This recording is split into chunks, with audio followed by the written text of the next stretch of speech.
Olá, estamos começando agora o primeiro Conversa Cultural de 2025, aqui pela TV Câmara Itajaí, no canal 14 da Claro e no YouTube da Câmara de Vereadores de Itajaí. E você sabia que o próximo dia 20 de março é o Dia Nacional do Teatro para a Infância e a Juventude? E também o Dia Internacional do Contador de Histórias? Pois então, a função de contador de histórias remonta aos primórdios da humanidade como uma das mais antigas formas de expressão artística, que apesar de comum, tem uma contribuição significativa na formação da identidade e da produção de cultura de um ser humano, especialmente no caso das crianças. E para a gente conversar um pouco sobre essas duas expressões culturais que se interconectam, nós recebemos aqui o diretor de teatro, ator bonequeiro, dramaturgo e um dos fundadores da Companhia Mútua, o Guilherme Peixoto. Guilherme, prazer te receber aqui. Primeira vez tu aqui, mas não da Companhia Mútua, né? Que já. A Moni está sempre aqui com a gente. Seja bem-vindo. Muito obrigado por nos receber. Muito obrigado por dar visibilidade, né? E eu estou um pouco nervoso também, porque apesar do tempo que a gente encara as câmeras, sempre é uma coisa nova. É igual quando a gente vai apresentar um espetáculo. Não tem um frio na barriga, não adianta. Mas isso é sempre, né? A gente também que está acostumado, que apresenta o programa muitas vezes, todo programa é diferente. Sim. Assim como no teatro, toda apresentação é uma, mesmo que tenha todo o ensaio, todo o script, né? Sim, sim. Porque quem está te olhando é diferente. Então, sempre é uma coisa diferente, apesar de, às vezes, falar as mesmas coisas. No teatro, você faz isso. Você decora um script ou decora um texto e vai repetir, mas nunca é igual. Nunca é igual, porque não. A tua audiência vai ser diferente, não apenas das pessoas que estão ali, mas a interpretação que cada um tenha, a vivência que cada um tem, né? E o que tu vai, por trás do que tu está falando, o que tu vai comunicar também. Às vezes isso muda as compreensões, enfim. Exatamente. E assim, a gente estava falando, né, que é o Dia Internacional da Contação de Histórias e o Dia Nacional do Teatro Infanto para a Infância e para a Juventude. A Companhia Mútua, ela é essencialmente não só para esses públicos, a gente sabe disso, né? Mas a base do trabalho é muito envolvendo esse público, né? Um público que trabalha com teatro de bonecos, com uma porção de... Às vezes a temática não é tanto para um público específico mais adolescente, mas ele encanta, porque tem essa questão lúdica do boneco e tudo mais, né? Exatamente. Olha, eu sempre costumo dizer assim que a gente faz sempre teatro para crianças, sim? Porque o adulto acessa esse mundo muito facilmente, sim? E aí, sim, claro, quando a criança ainda não tem uma formação... Exato, uma formação de vida, de emoções, aí sim, você diz, não, é restrito para crianças acima de 12 anos e tudo. Apesar de que já assistiram espetáculos nossos, que a gente considera acima de 16 anos, por exemplo, meu neto assistiu um espetáculo e ele disse, não gostei do espetáculo. E por quê? Porque é muito triste, entendeu?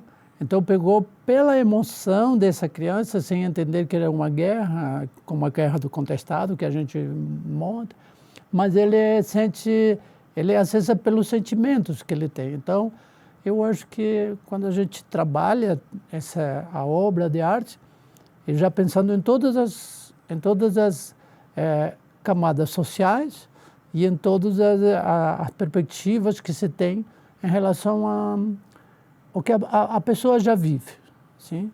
Então, sempre respeitamos muito a criança e a juventude, né? E tu falaste uma coisa muito, muito interessante, quer dizer, a gente estava falando aqui que a contação de histórias, ela digamos assim, ela é quase um primórdio de todas as artes possíveis, porque, a não ser a questão da pintura e da escultura, do trabalho mais manual, é uma expressão de arte de você relatar muitas vezes aquilo que vai estar na tua imaginação, não exatamente só relatando um fato que aconteceu. E isso vai se transformando ao longo do tempo, de acordo, inclusive, com quem está ouvindo, né?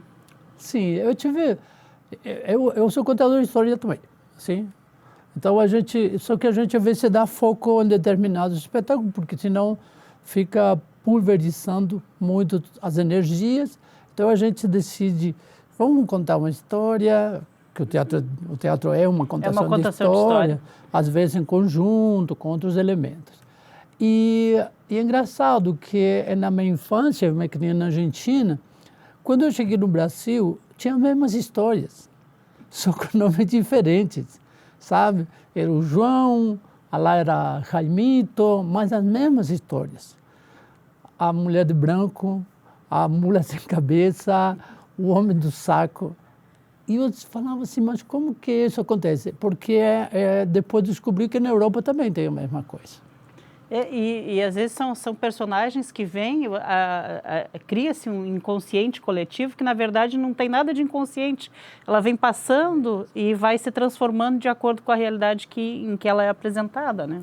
E isso é muito louco. Eu me lembro assim, quando eu era criança, a minha avó escutava o rádio, né? Final de tarde tinha... Novela de rádio. Ou no rádio tinha o lobisomem. Eu tinha muito medo, porque eu escutava aquelas pegadas que no rádio, tudo no rádio. É novela de rádio, né? Porta abrindo. Isso despertava um outro mundo para mim. Eu vivia aquilo. Não olhava nada daquilo, mas eu estava lá. Aquilo tudo se processava na mente, né? Exatamente. E aí cada um imagina, a mesma experiência, quase a mesma experiência da leitura, né? Exatamente. E a contação de história é isso, né? Tem contadores de história que utilizam, às vezes objetos, utilizam tapete, porque tem um grupo do Rio de Janeiro que se chama Tapete Contadores de História. Que legal! E é incrível, porque ele tem tudo em tapete, né? Ele conta, sei lá, a história um Chapeuzinho Vermelho. E ele é uma boneca costurada, e o lobo é costurado, e as casas são costuradas, e tudo é tapetes. Então você... o cenário é um tapete. São aventais, assim, que eles têm, e vai tirando de alguns bolsas, que são, por exemplo, tem as montanhas. Isso é um bolso, e daí sai o lobo de cima da montanha, por exemplo, ou de trás da floresta, que são bolsos. Então, e aí tem outros contadores que só precisam de um banquinho, né? Senta e ele te leva para mundos assim incríveis, assim. É incrível. Eu tenho uma contação de história que eu tenho que é sobre os gigantes. Sim. E eu faço personagem, não tenho nada, eu faço sem nada, e o personagem está cultivando alguma coisa, e aparece um gigante, diz, o que você está fazendo aí? Essa postura já te leva a ser gigante, entendeu? E as pessoas acham muito interessante do gigante. Depois eu pergunto, o que você está fazendo aqui? E é uma questão de você também acreditar no que você está contando. Porque se você acredita, as pessoas te acompanham. Não adianta só você falar palavras e você não sabe o que são. E assim, hoje, num mundo tão assolado, né, pela tecnologia e pelo visual, e tudo tem que estar ali na palma da mão, tudo tem que ser visto. Essa questão de mexer com o imaginário, de você simplesmente trabalhar a tua mente para tentando imaginar aquilo, formar essas imagens na sua cabeça, como você, de acordo com a tua experiência, eu acho que isso é uma coisa que se deve incentivar, porque senão as pessoas vão ficar só presas àquilo que elas estão vendo, e muitas vezes essa imagem não é realmente o que vai te mostrar uma realidade, o que vai te fazer colocar no mundo de uma forma que você consiga resolver problemas e tudo mais, né? Eu acho que esse jogo de ser lúdico, né, foi o que trouxe a humanidade até agora. Por exemplo, o Santos Dumont, ele imaginou um avião. Ele, na cabeça dele funcionava, mas ninguém sabia que isso ia acontecer. Mas ele acreditou.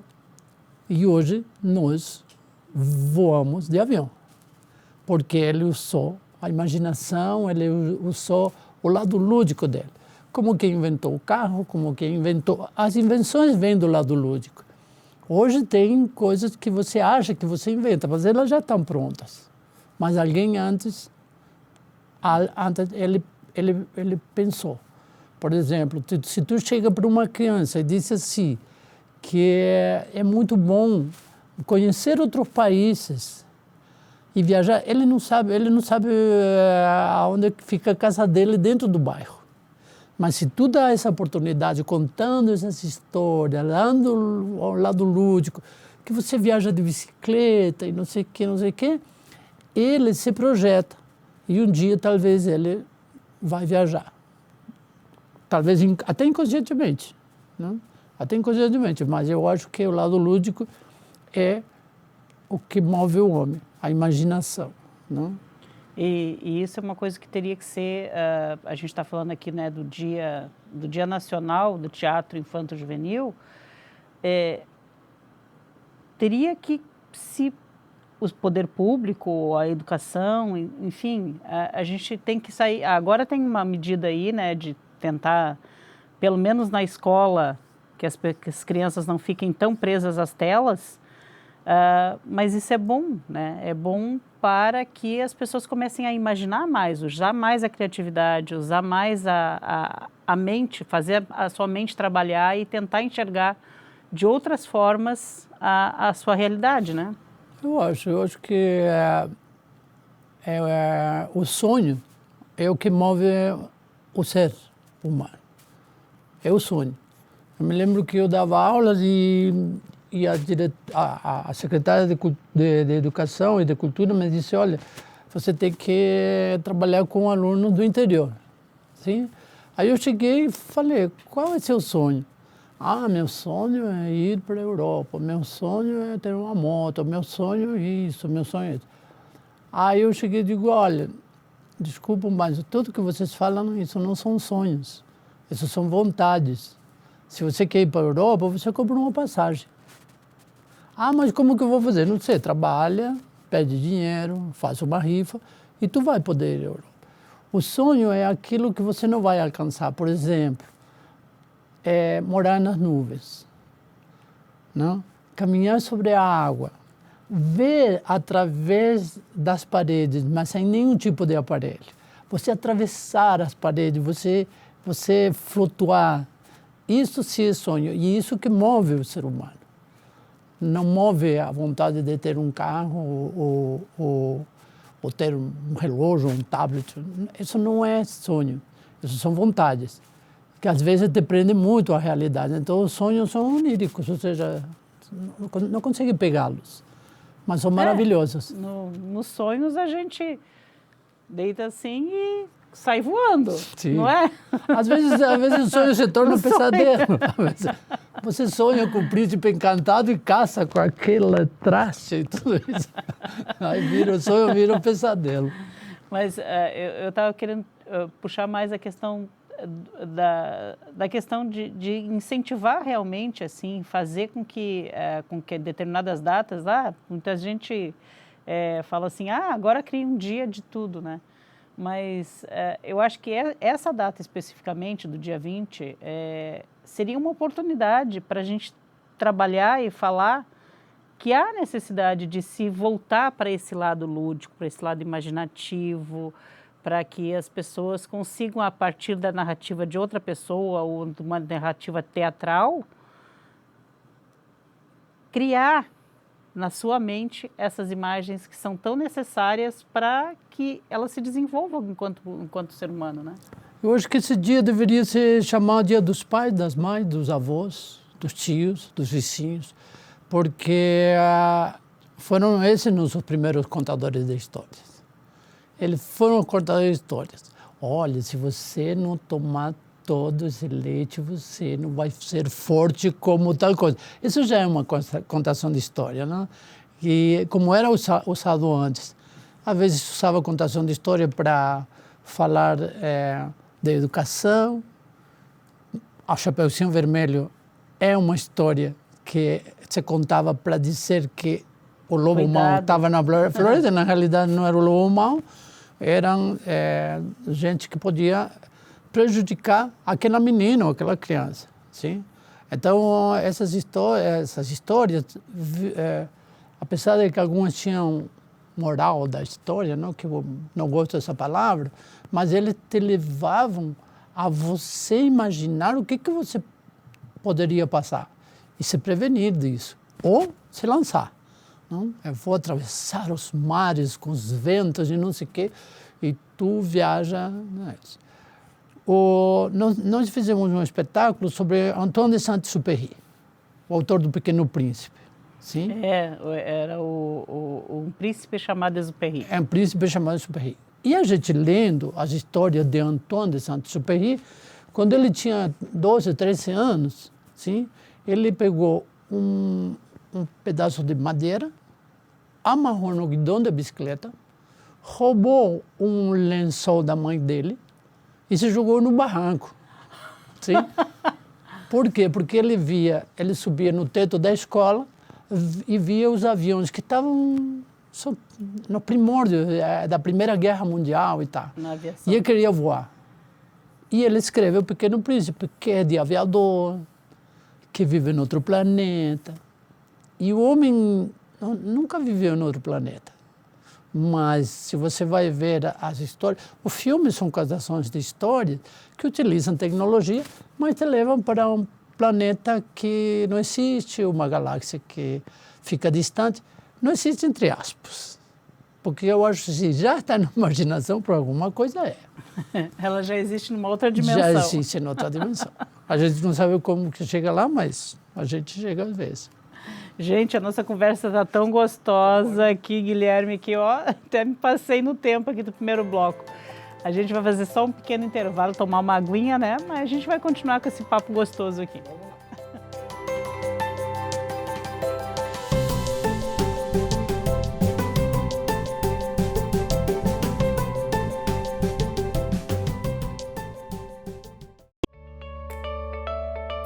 Fique por dentro do que acontece na Câmara de Vereadores de Itajaí. Inscreva-se no canal do YouTube.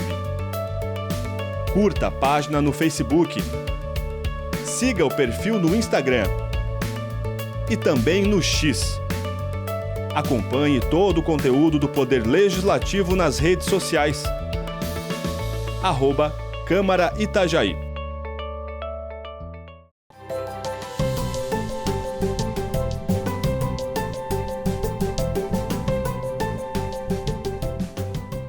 Voltamos aqui nessa gostosa conversa cultural, hoje recebendo o Guilherme Peixoto, dramaturgo, diretor, produtor, ator, bonequeiro e contador de histórias. Mágico, malabarista, cozinheiro. De tudo um pouco, né? De tudo um pouco. Coisa boa. A gente finalizou ali no primeiro bloco, a gente até meio se perdeu no tempo, né? Porque tá tão gostosa a conversa que a gente se perde no tempo, né, Guilherme? Falando de um dos espetáculos da Companhia Mútua, que foi exatamente um príncipe chamado Exupéry.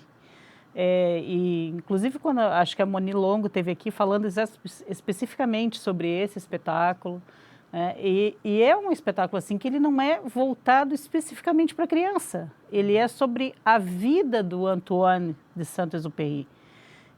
E tem um outro espetáculo de vocês que acho que você até citou no primeiro bloco também, que que conta a questão da guerra, né? E aí assim, esses temas, apesar de não serem temas digamos, eles não são temas totalmente lúdicos, mas é possível de se contar essas histórias, tanto para as crianças e principalmente para os pré-adolescentes e adolescentes, de uma forma lúdica, né? Sim. Mesmo a Guerra do Contestado, que é um tema pesado. Pesado. A gente tem o cuidado de como você vai contar o tema, sim? Porque o tema pode ser extremamente tenebroso, dependendo como tu contas. Por exemplo, Noiva Cadáver. Não sei se você assistiu esse filme. Sim. Fala da morte, fala isso. Mas ela é muito lúdico e é para as crianças. Do Tim Burton. E você vai falar, sei lá, outra coisa, e é muito tenebroso, é muito medroso falar desses temas tabus. Guerra, mortes, são temas muito tabu, que dependendo do foco que tu der, o prisma que tu der, ele vai ser horroroso, vai ser uma experiência não só para crianças, vai para adulto, que vai pela primeira vez no teatro, vê uma coisa que é ruim, ele vai dizer, não vou, esse teatro não quero nunca mais vir aqui. Sim? Ou o mesmo tema trazido de uma forma mais poética, vamos chamar, sim? Porque você pode abordar a fome de uma forma poética, a morte de uma forma poética. E ele se encanta e diz, se esse é teatro, quero vir de novo. Se esse é filme, se isso é cinema, eu quero assistir de novo. Se isso é música, eu também quero assistir. Agora, se você como artista não abre seus canais para ver isso, tu vai ser bem comprometido para ti. Ou seja, então a gente tem vamos falar de quê agora? Vamos falar da morte agora. E agora, eu quero meter medo com a morte. Eu quero trazer o lado poético de tua passagem para outras dimensões que a gente não conhece, para ir para o céu, certo? Como você disse, não? Então, o que acontece? Nós temos, por exemplo, nós falamos da Contestados, e em nenhum momento mostramos sangue. E as Fala da mortes guerra. que acontecem, elas são poéticas. Não é violenta. Não tem apesar do tema ser violento, a gente não mostra a violência, porque isso todo mundo mostra. A gente mostra o lado humano, especialmente pela ótica feminina, né? Na guerra, quando o homem conta a guerra, ele ganha ou perde, morre ou vive. A mulher, ela perde sempre. Ela perde esperanças, perde suas ilusões, perde seus entes queridos, né? Então, isso é poético. Interessante, né? Como tu estavas falando aí, exatamente nesse ponto, eu lembrei de uma citação de O Tempo e o Vento, né? Onde Bibiana fala para a avó dela, na verdade, a Ana Terra, fala para ela que as guerras, os homens vão para as guerras e a nossa função aqui é esperar. É só esperar. A gente olha para o vento e espera que ele traga nosso ente querido de volta para casa, para a gente, mas a gente está sempre esperando. E poeticamente, esperar é mais doloroso que cortar um braço, por exemplo, ou fazer um corte. É muito mais doloroso. E isso é a poesia que te conto. Essa é a poesia que a gente busca. Nós temos o espetáculo Borboleta, sim? Que surgiu na pandemia. Surgiu na pandemia quando um dos filhos de Mônica trouxe o tema morte, que estava... Antes da pandemia não se fala de morte para criança, não fala, poupa eles, não? Na realidade, depois que ele percebeu isso, então a gente também percebeu. Se chama Borboleta, são duas crianças, é uma resenha, não é spoiler, que são muito amigos e um deles não volta a brincar. E a menina, ela sai em busca de uma resposta. Não? E elas encontram com muitas coisas. Virou, sei lá, uma sementinha. E ela imagina como é virar uma sementinha. Ele foi não sei onde. E é para a criança. Isso foi feito para a criança. Para que a criança não tenha medo, para que a criança não fique além irreversível. Além do aceitável, de aceitar aquela situação e de viver aquele luto, mas não tanto assim que atrapalha a vida dela, né? Não, pelo contrário. A gente incentiva com isso, falando desse tema da morte, a viver. Hoje. Viva hoje. Curta hoje. Brinque hoje. Crie hoje. Abrace hoje. Ou seja, é o oposto do que seria a despedida, a dor. Então, é como se como que a gente conta, é o que os outros vão comprar, entre aspas, a tua ideia, não? Esse lado que a gente falava do lado lúdico, não?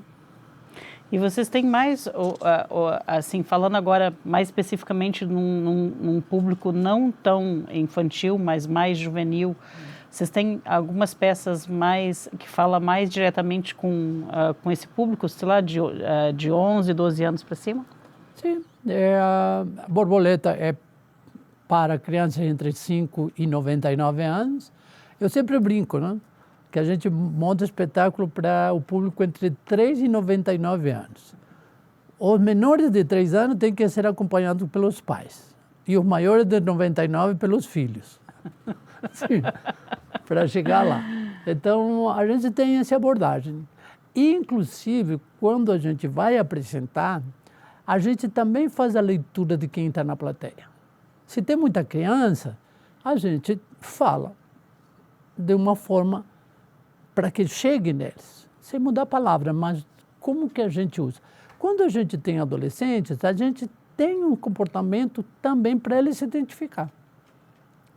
Por exemplo, uma vez eu perguntei, você conhece Chapeuzinho Vermelho? Sim, todo mundo. E para adolescentes. E você, Chapeuzinho Vermelho, você já foi? Não, nunca fui. Digo, tá, vamos fazer um parâmetros, fazer uma análise. Assim. Você nunca desobedeceu a tua mãe?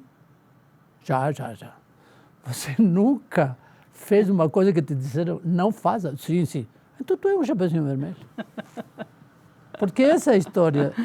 Aí a pessoa começa a ver isso. Uau, a história é desobediência.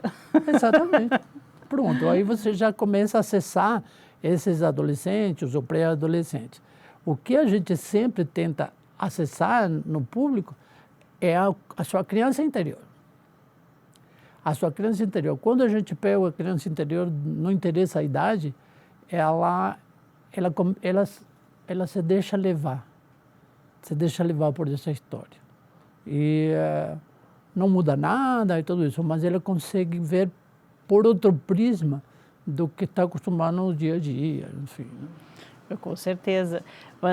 Vocês têm uma peça chamada, eu vi aqui, Mãe Rua. Do que se trata Mãe Rua? Mãe Rua é uma boneca gigante. É uma senhora que está grávida. Não quero dar muito spoiler, mas é uma senhora que está grávida. Mas é um boneco que fica fora ou é um vestido? Tem vestido? Duas atrizes dentro. São duas atrizes trabalhando dentro. Sim? Ela tem quase 2 metros e ela está na rua até ela ter as primeiras contrações. E ela nasce uma criança na rua. Então, por isso que se chama Mãe Rua. As mulheres ficam encantadas. Os homens ficam apavorados, porque se teve uma situação dessa aí, ele não sabe o que vai fazer. E as crianças ficam muito atraídas pelo que vem, por esse mistério que é a vida. E como é que vocês fazem para apresentar esse espetáculo? Como é que, por exemplo, vocês escolhem qual o local que vai ser apresentado? Porque daí é subsidiado isso, né? Porque senão, como é que você não tem bilheteria? Não tem bilheteria. Isso aí são projetos que são subsidiados por renúncia fiscal ou por incentivo direto do governo, tanto municipal, federal, estadual e federal. E esse espetáculo acontece regularmente em feiras, em praças, onde tenha já uma concentração do público. Na praia, é uma loucura. E é um espetáculo que sai de um lugar e vai acompanhando, e as pessoas vão acompanhando ela. Sim, Mãe Rua é muito interessante. Mas tem um nome específico para essa técnica, né? Quando a pessoa veste e faz a manipulação, como é que chama? Eu esqueci. Isso se chama, são bonecos habitáveis. Bonecos habitáveis. Não, que são dentro dele. Trabalhar que é dentro diferente do boneco de vara, que é diferente do mamulengo. de luva, de balcão. A gente tem um norte dentro da companhia mútua, que é cada novo espetáculo uma técnica diferente. Eu vi que cada uma é de um jeito, né? Contestados, por exemplo, são figuras planas. Figura plana. Le Cirque de Pouget não tem nada, porque é um clássico do circo de pulgas, não, onde o ator faz ver as pulgas, mas essas pulgas na realidade não existem. É basicamente a contação de histórias em tempo real, porque você vê agora a pulga está pulando, ela está fazendo tal coisa, Sim, e a pessoa fica vendo a pulga. Sim, só que não tem palavras. Não tem palavras? Não tem palavras. Não digo, a pulga vai... Estou chocada. Não. Eu tenho um gromelon, não, que é tipo francês, que eu digo, l'attention, certo? Le pulgou, sim, e faço gestos, e as pessoas entendem por outra linguagem que não é a palavra, e sim pelo gestual, enfim. Tem muito a ver com a palhaçaria, tem muito a ver com a mímica, enfim, usamos essa técnica. Então, cada espetáculo tem uma técnica diferente. Borboletas são bonecos de balcão, mas com projeção mapeada. Sim? Então, quem assiste é igual que se estivesse jogando joguinho na tela só que estamos falando é ao vivo, é todo ao vivo. Não temos uma técnica, essa técnica de projeção, não é disparar a projeção e que seja... Não, ela é manipulada, essa projeção. Se a atriz esquece, sei lá, que caiu alguma coisa, a projeção não avança. Sim? Aí, contestados é figura plana, porque toda a informação que vem do contestado vem através dos livros. Então, a gente utiliza a figura plana. A figura plana é como se fosse uma folha mesmo de papel e tem um bonequinho. Exatamente. Então, o que acontece? Para o próximo espetáculo que a gente vai projetar, a gente não sabe o que vamos fazer. Que tipo de técnica que vai ser aplicada, né? Que para nós é ótimo, porque temos que aprender de novo. E eu acho que aprender é fundamental. E aí vem o lado lúdico. Com certeza. Contação de histórias e tudo isso, sabe? Ai, Guilherme, nosso papo aqui é tão bom que a gente se passa no tempo. E a gente passou de novo. Eu estou precisando tomar uma água, acho que você também. A gente volta daqui nem meio minuto.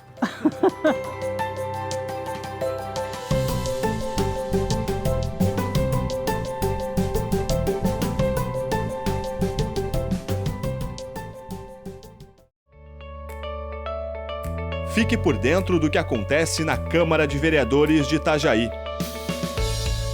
Inscreva-se no canal do YouTube. Curta a página no Facebook. Siga o perfil no Instagram. E também no X. Acompanhe todo o conteúdo do Poder Legislativo nas redes sociais. @Câmara Itajaí.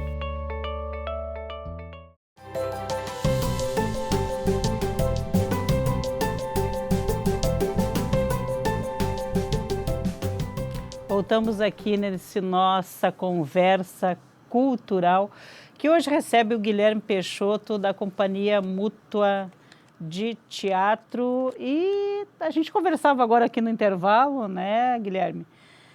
A Companhia Mútua já tem 3 décadas de atuação e especificamente com bonecos são 24 anos só trabalhando com teatro de bonecos. Teatro de bonecos. A gente se dedicou e...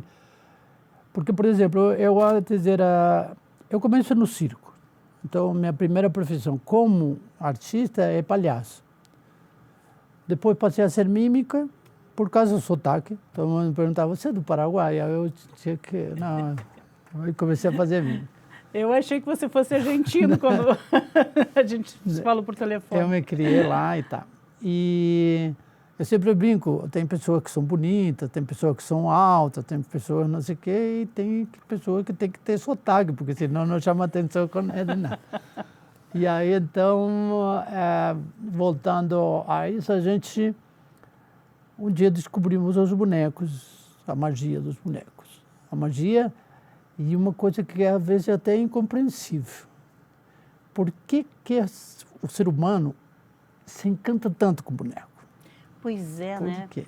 Porque eu tenho duas... Aqui tem uma vertente que sempre diz, porque, por exemplo, nos ancestrais, como fazia para comunicar para o outro que ali, onde ele tinha passado, tinha sei lá, um bicho enorme que ia comer eles? Não tinha uma linguagem. Então pegava um pedaço de madeira e contava. Então, através desse boneco, ele contava para o outro. Um totem era adorado, uma figura sempre foram adoradas, sempre se criaram essas figuras, e essas figuras impunham respeito, medo, sabedoria, enfim. Então, eu acho que por aí que hoje, nos ancestrais, não deixaram essa coisa.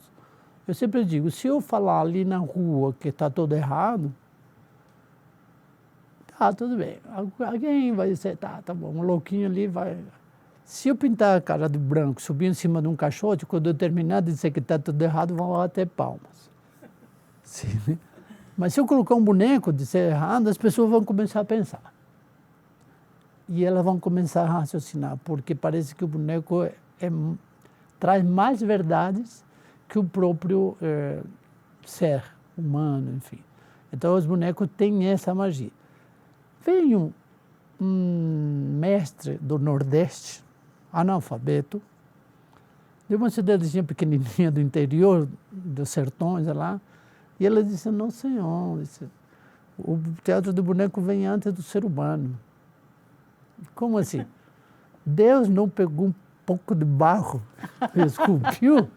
Está ali, esculpiu, já nasceu, depois que ele deu vida. Primeiro teve o boneco para depois ter o ser humano. Ter o ser humano. E aí eu falei, vou pensar isso aí. Tem que pensar isso aí. Porque, então é ancestral o boneco. E eu que levou a companhia mútua a ser uma companhia internacional. Nós já apresentamos na França, já viajamos e apresentamos na Espanha, no Chile, na Argentina. E eu não gosto muito de dizer, ganhou troféus, porque a gente não é competidor, a gente não é esportista para ganhar medalhas e troféus, mas a gente trouxe vários prêmios que foram eles que nortearam a nossa carreira. Nós estamos andando por um caminho legal. Por exemplo, Contestados, especificamente de Santa Catarina. Nós já apresentamos em São Paulo, apresentamos no Rio Grande do Sul, não, ainda não. No Paraná, São Paulo, Rio, Minas. E as pessoas pegam um espetáculo, porque a gente não é um espetáculo local. E, às vezes, assim, essa forma de contar uma história, e uma história que foi uma história verídica, né? E que muitas vezes nos livros mesmo, elas estão de um jeito que as pessoas passam por cima não quero nem ver isso aqui.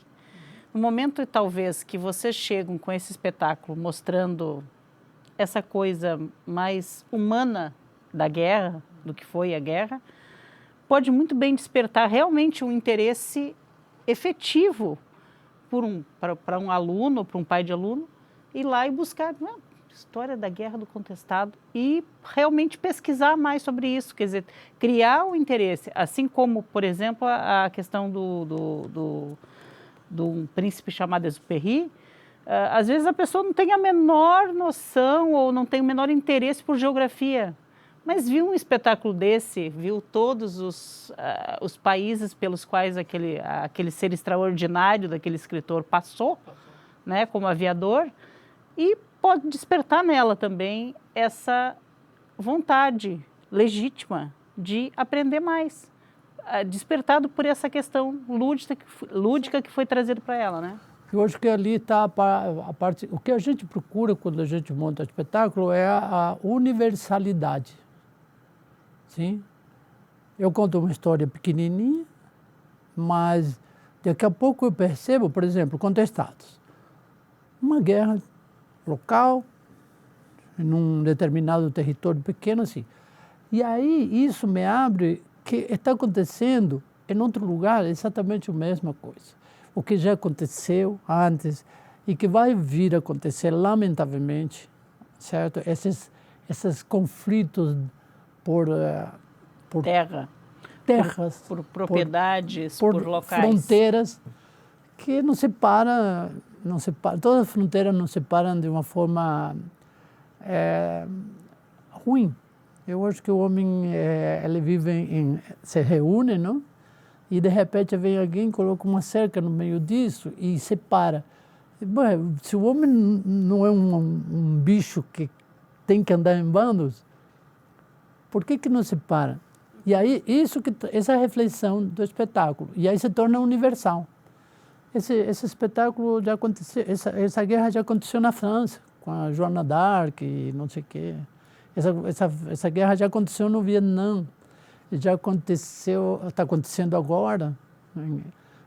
Se você vai ver, hoje está acontecendo... Na Síria, mais de 190 guerras no mundo está nesse momento.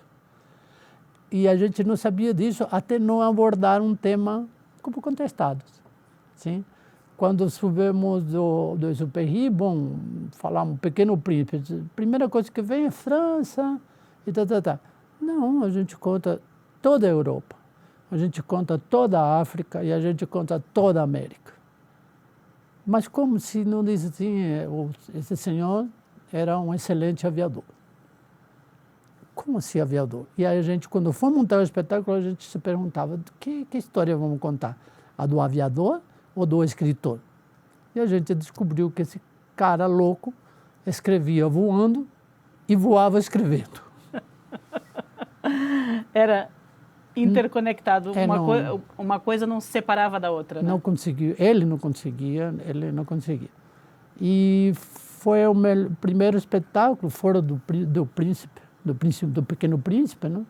Que a família do Exupéry autorizou, porque a gente contava o ser humano, não contávamos nada com outro planeta, tudo isso, tudo acontece aqui.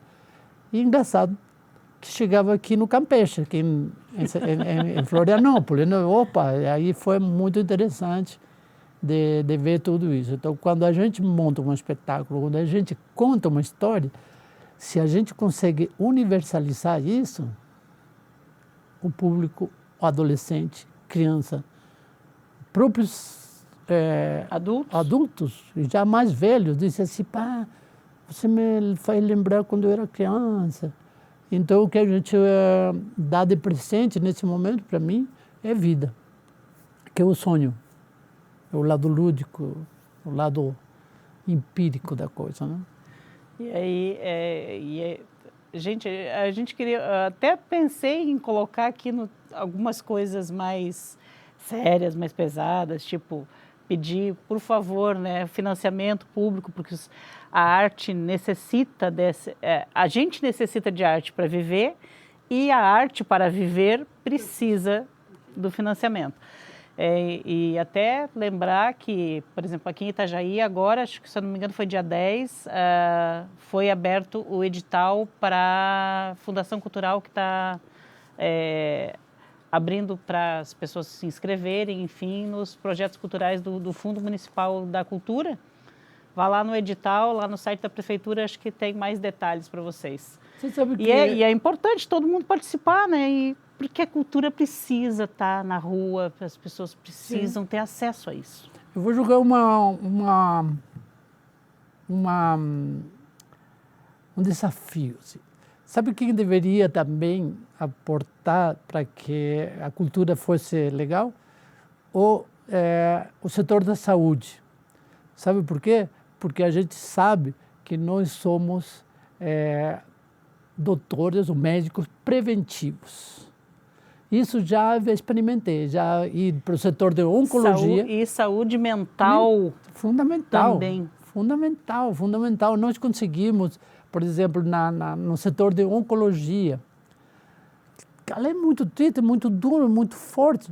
Aí você chega com um boneco, alguma coisa, e essas pessoas, por uns 5, 10 minutos, eles saem daqueles remédios, sim? Aquela dor que causa uma seringa, coisa, para ele sorrir. Ele sorri, ele se transporta Ele para outro mundo e renova-se a esperança e tudo isso. Isso são renovação da energia. Eu já sou mágico, também me apresentei, eu já fui no asilo, e é impressionante você tirar as pessoas de lá de dentro, fazê-las viajar sem sair do lugar. E isso para elas é uma renovação. Já fui na hemodiálise. Hemodiálise é terrível, porque tu está numa máquina... Horas ali, né? Horas. E do lado teu tem outra pessoa, só que entre você e a outra pessoa tem uma máquina. Não dá para conversar. E a outra está muito longe. E aí você chega, sei lá, 10 minutos, como mágica, para ser uma bolinha que aparece, não sei o quê. E as pessoas esquecem que estão ligadas ou vivendo através de uma máquina. Então, eu acho que também a cultura deveria ser apoiada assim como saúde preventiva. Saúde preventiva e também muito para a saúde mental, porque as pessoas estão, né, numa questão de depressão, então você voltar a sonhar, voltar a ter esperança, voltar a sorrir. É isso que o teatro traz. Não apenas o teatro, mas a essência do teatro e da contação de histórias, né? Sim, sim. Se você vai ver, a pessoa está toda estressada e tudo isso, ela está tomando remédio e tudo isso, mas ela se acalma muito, muito, ajuda esse remédio quando ele assiste um filme, por exemplo, ou escuta uma música, ou lê um livro. Então, assim, atenção... Atenção políticos, atenção gestores. Da saúde, por favor, nos ajudem.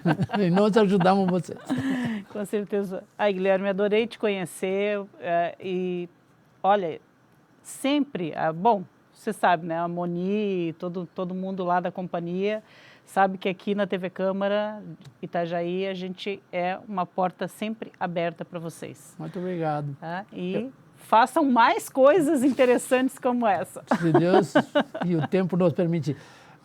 Posso deixar o nosso... Contato, claro. O nosso contato? Bom, podem nos seguir no Instagram. Eu não gosto muito do Instagram, mas tudo bem.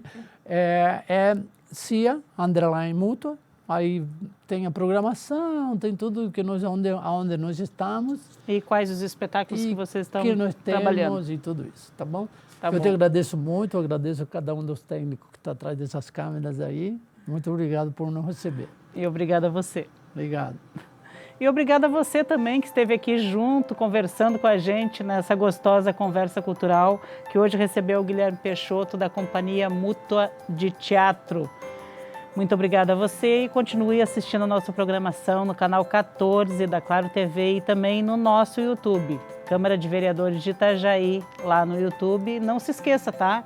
Curta as nossas publicações, compartilhe os nossos vídeos, faça boa e bela informação, circular. Até a nossa próxima conversa cultural.